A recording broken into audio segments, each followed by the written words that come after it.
Partai Keadilan Sejahtera secara resmi mengusung pasangan Anies Baswedan Sohibul Iman maju di Pilkada DKI Jakarta 2024. Namun sepertinya keputusan itu akan membuat kemenangan mereka berat terwujud.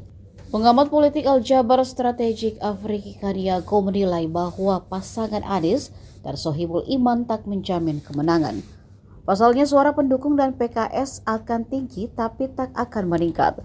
Hal ini karena keduanya sama-sama berasal dari basis Muslim namun tak bisa menarik basis nasionalis. Arifki menilai PKS butuh partai yang kuat dari sisi nasionalis untuk membantu menambah suara bagi PKS.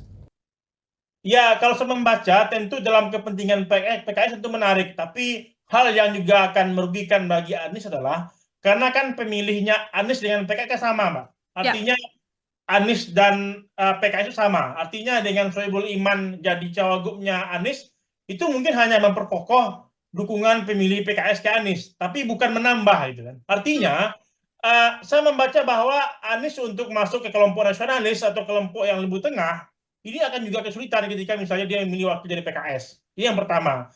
Yang kedua, kita juga harus membaca bahwa kekuatan politik yang tidak dimiliki oleh PKS adalah maupun masalahnya adalah logistik. Artinya PKS mungkin memiliki mesin politik yang kuat, tapi dia tidak memiliki sponsor yang kuat untuk menghidupkan mesin. Artinya, tentu juga harus ada sponsor yang jelas juga untuk memenangkan Jakarta Aman ini di Pilkada Jakarta. Karena dukungan politik yang muncul ini tentu juga harus didukung oleh kekuatan politik yang ada. Karena ketika misalnya duet ini sama dalam konteks cagup dan cawagup memiliki efek elektoral yang sama, itu juga akan kurang menarik bagi para bohir atau para sponsor politik untuk mendukung dia di Jakarta. Yang kedua, segmentasi ini kan yang diberikan adalah kelompok nasionalis atau moderat. Artinya, kalau PKS jadi cawagupnya Anies juga malah akan menjauhkan pemilih yang tengah maupun moderat untuk mendukung Anies.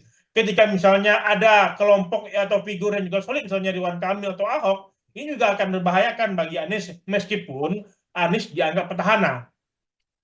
Download Tribun X sekarang, menghadirkan lokal menjadi Indonesia.